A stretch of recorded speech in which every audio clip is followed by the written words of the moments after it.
Well, it's been a day here so far in the toy room at Action Figure Obsession on the Aviation and Loaded channel, and I have a brief moment to take a break and get away from it all. And I thought I would share with you my latest dilemma.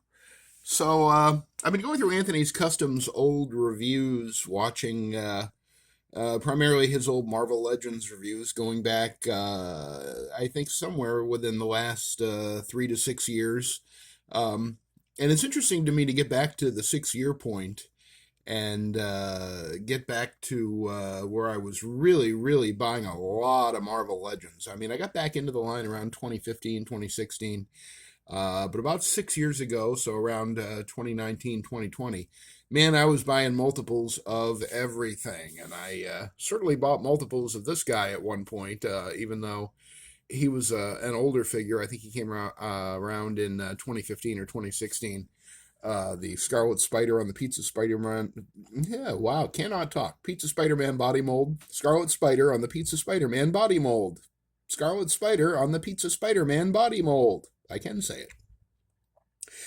The only difference, by the way, between the Pizza Spider-Man body and this guy, other than the add-ons, like the external web shooters and the very 90s pouches on his wrists, is I think the belt and the hoodie are two separate pieces. Now, the hoodie is not an overlay. It actually is the torso.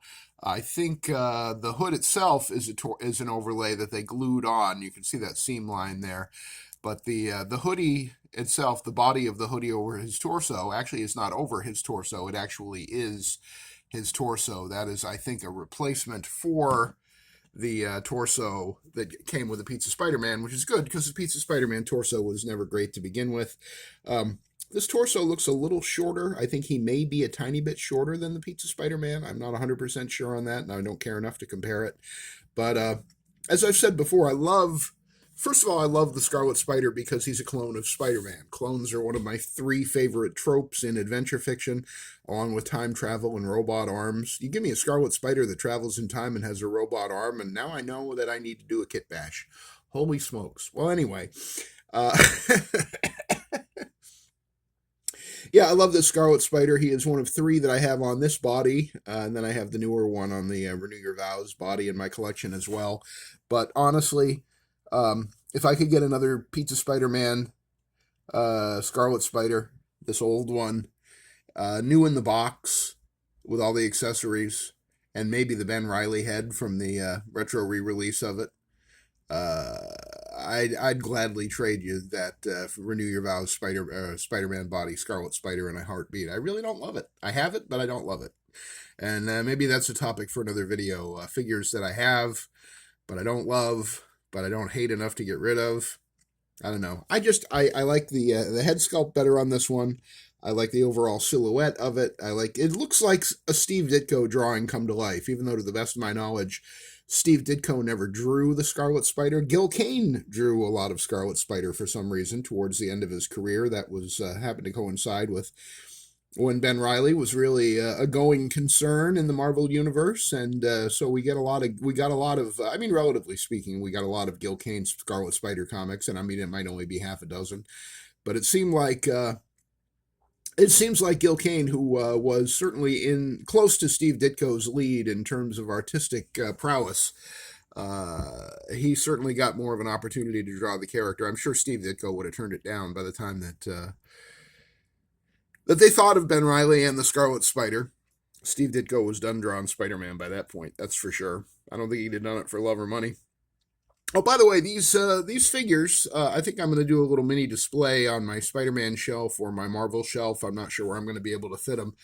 But in my head canon, these are what-if versions of the Scarlet Spider and the blue Deadpool in his X-Men uniform.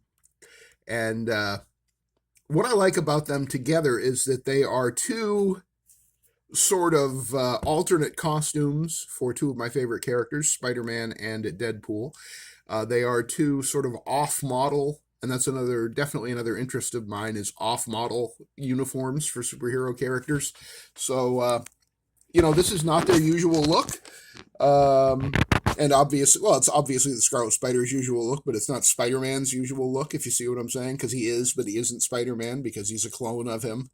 Um, and then the blue Deadpool, in my head canon, we're talking, maybe Earth 669 instead of 616. And they happen to be two verified, certified bachelors, and they live in a cool happening bachelor pad, kind of like the characters on the Spider-Man and His Amazing Friends cartoon from 40, 45 years ago, whenever that was.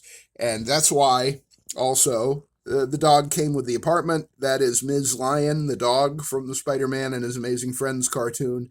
If you had asked me, when I first started collecting action figures, will I live long enough that there is an action figure of Ms. Lion from the Spider-Man and His Amazing Friends cartoon, I would have just laughed and laughed and laughed.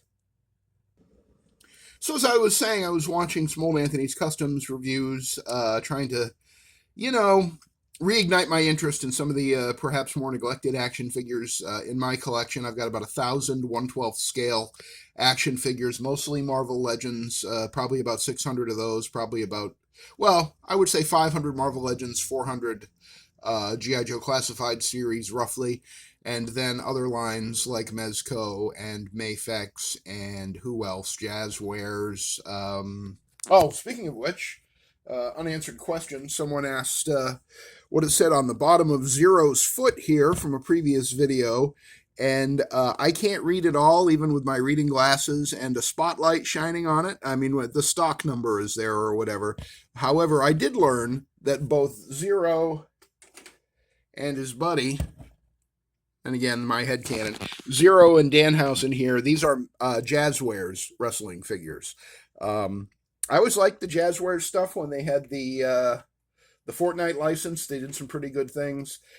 Jazzwares felt like, and I believe it was founded by some of the same guys that were involved with the Toy Biz Marvel Legends, but the quality of the plastic and the sort of ingenuity of the engineering and the design, Jazzwares always felt to me, those Jazzwares Fortnite figures, like if Marvel Legends had stayed with Toy Biz and were still being developed today. The only thing that I didn't like about the Jazzwares Fortnite figures is the articulated fingers. That they had like they could do this kind of thing. I don't like that. I like alternate hands instead, so you have a fist or a trigger finger or a relaxed hand or web thwipping hand or whatever that you can trade out. I find even though they give you the hinge on the fingers to give you the illusion of more articulation, really it's much less, because it's the worst of both worlds, and you really can't get most of those hands into any good position that looks good. Even the HasLab, like the Giant Galactus and Giant Man and Sentinel, they have articulated fingers, and they're like, I don't know, anywhere from 20 to 26 inches tall, I think. And you would think at that scale, maybe you could do something with articulated fingers, but I've watched the reviews and it doesn't look that great. It doesn't look natural. I don't think anything can look as natural or be as much fun for photography or for display as just swappable hands. This Scarlet Spider came with swappable hands, although I just have his fists on him here because he's a tough guy. And Blue Deadpool here, which was, I think, the strong guy Build-A-Figure wave, which was a very mixed wave. But I bought like 5 or 6 of these Blue Deadpools. Eventually they went on clearance because he was kind of unloved. Nobody was really looking for a Blue Deadpool, and he has some flaws. This is the Anthony's Custom review that got me looking at this figure again. One flaw is that this harness goes way back with Hasbro to like 2011 or 2012. There was a 2-pack Blue Deadpool that had the janky ball-jointed hips, not like these, pretty good hips. But this harness was for that ball-jointed character, the ball-jointed hips, and he was a little shorter, and so the belt on the harness, this is the same harness from like 2012 or something, and it's too short on this body, and Anthony even comments on that in the video. So you're constantly kind of tugging it down, and that's not good for it because it's going to stress the plastic and eventually cause it to break. The harness on my Sasquatch Build-A-Figure wave Deadpool eventually got very brittle and fragile. It wasn't like this. It wasn't a matter of it being too high up. It just, the plastic was not of a good quality, and eventually it did break on me, and I just threw a belt on him that I grabbed from an Ollie's the What If Killmonger figure. I gave him Killmonger's belt from that, just to give him something around his waist at least to hide the waist cut. Hasbro loves that waist cut. They hate to put ball jointed hips or ball jointed waists that actually look good and modern, like Jazz wears or whoever does these days.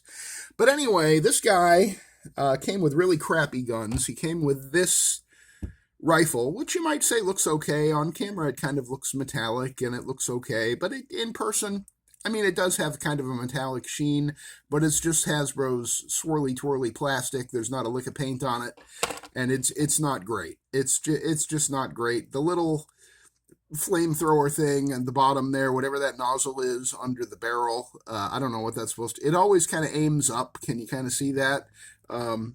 Maybe I have a better example of that here. Yeah, this is a darker color. I'm not sure who he came with, but you can see it's definitely like that little flamethrower nozzle or whatever that is on this sci-fi weapon is definitely kind of pointing up. I've tried to like stick a little something, a little stick or a toothpick or something between the barrel and that little nozzle to see if they'll keep their shape and be straight, but it doesn't usually work out.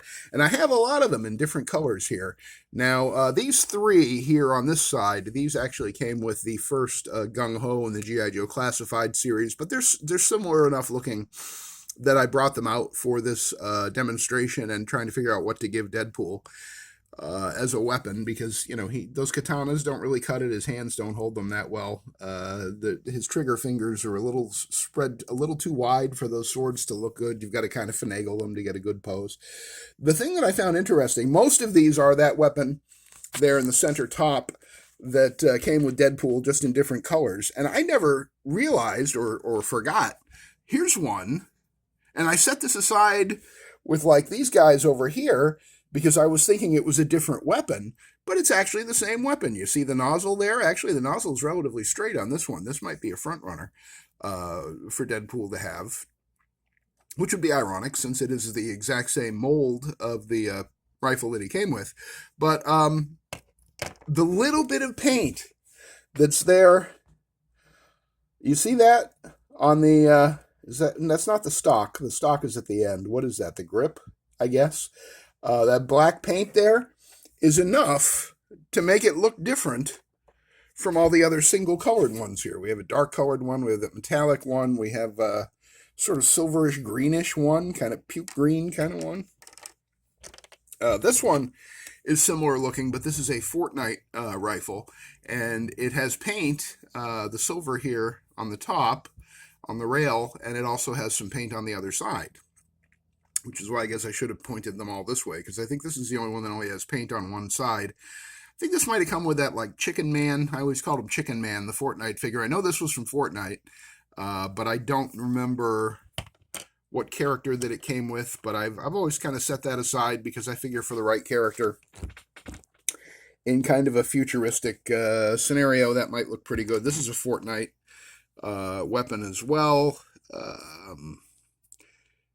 I'm going to say that might be an M16 or an M4 or whatever they were running around with in Vietnam, kind of modified, and it's got some kind of Fortnite thing on it. What is that? Something exploding? I don't have my glasses on. Forgive me. This is a long-barreled sort of pistol rifle. I can't remember if that came with a cable or I think Deathlock. I think it came with Deathlock. If this isn't the one that came with Deathlock, it's the same mold that came with Deathlock. I think both of the Deathlocks. It's got kind of a cool look to it. You could get some shots in photography where it's kind of, you're getting like a 3/4 view. That it's a shame it doesn't have the ports for blast effects, and it's also very hefty. And it is not gummy at all. It's very sturdy and stiff. It almost feels as good as a Valiverse Action Force weapon. The only problem with it is it's kind of pistol-like and it's very thick, so it would be hard for a character to get a good grip with the left hand and hold it with the right. This is I believe this is a Nerf gun or a water pistol super soaker. I'm not sure what this is in real life. It's something that Hasbro owns the rights to, though. They do use their Nerf guns sometimes with Marvel Legends to give it the futuristic look. And this isn't, I don't think this is the one that came with Domino. I think hers were purple. She definitely came with the same mold. I don't hate this one. I might try this one with the blue Deadpool, see how it looks. In fact, I'll set that aside there. I wonder if I have a rifle in the matching it's a sort of silverish bluish gunmetal. Which rifle is the closest to that? Not that one. Let's see. Because it would be nice if they kind of matched, you know what I mean? Maybe this one.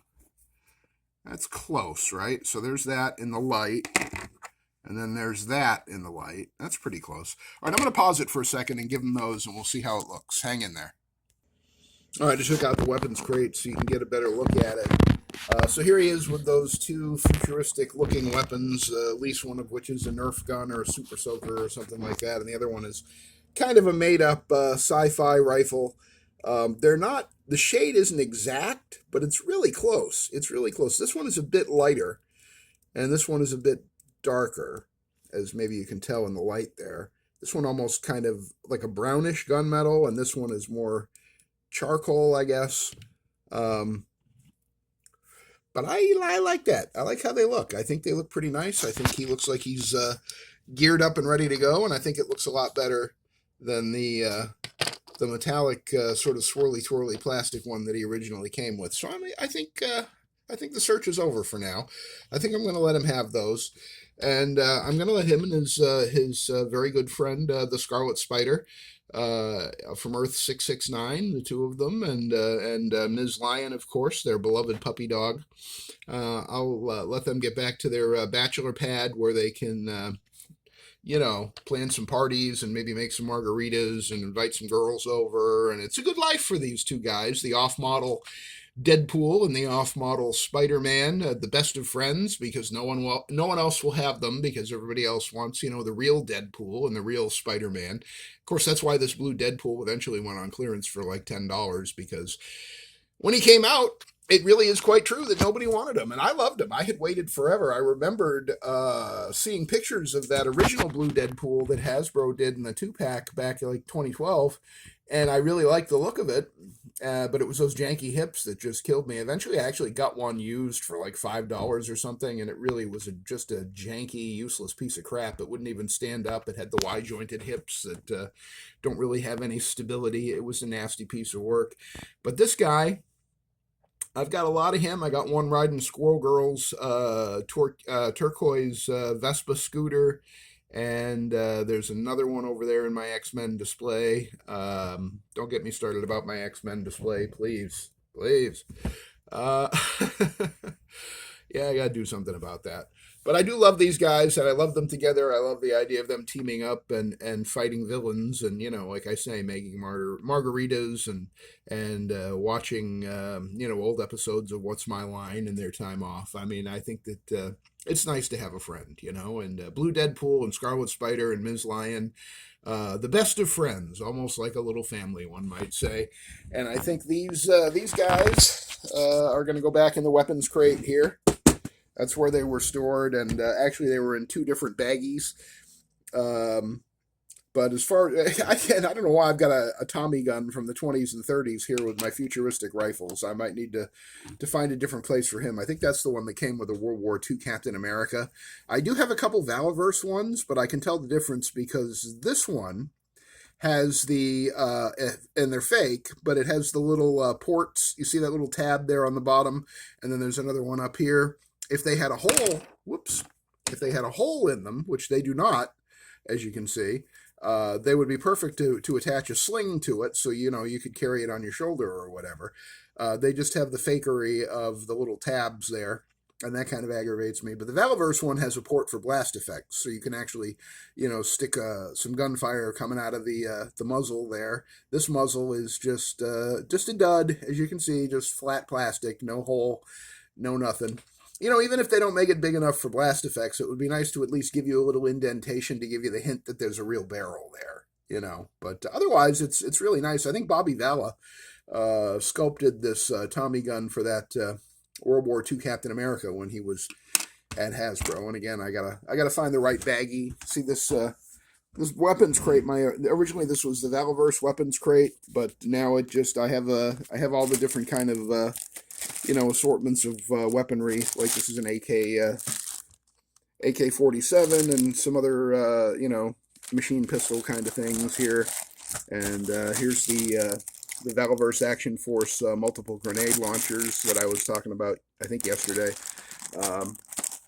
So it is relatively organized, unlike much of the toy room. There's Nuke's head, the alternate head. I got the bald head on Nuke now.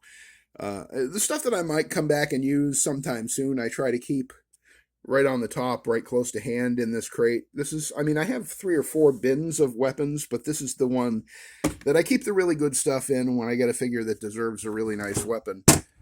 Or, one of these crappy sci-fi rifles. At least I know right where they are. And it also reminds me of that glorious day that I got the weapons crate in the mail and opened it up, and there was a $20 bill with a Valverse stamp on it. That was really, really cool. And it was nice to be kind of a winner chicken dinner in that whole Valverse crazy weekend where they sent out that whole wave and were rewarding their fans for being loyal customers. So that's going to do it for this action figure obsession video. I'm Avian Unloaded. Thanks for joining me. If you like my content, please give it a thumbs up, like, comment, subscribe, hit the notification bell when you subscribe so that you find out when I do something else in the near future, and share the video with anybody who you think might like the Scarlet Spider and Blue Deadpool and Ms. Lion and my headcanon of their, swinging bachelor apartment from Spider-Man and His Amazing Friends, and all their margaritas and hors d'oeuvres and crudité. I mean, they're just having a good old time together. It's just 2 confirmed bachelors. And that's all there is to that, and I'm not saying another word. Thanks again for joining us, all of us here at the Shriners Convention Hall, as the Shriners Convention continues, and everybody wonders, where are we going for lunch? I heard there's 2-for-1 drinks at that one place down the street, that kind of thing. And I will see you on the next action figure obsession.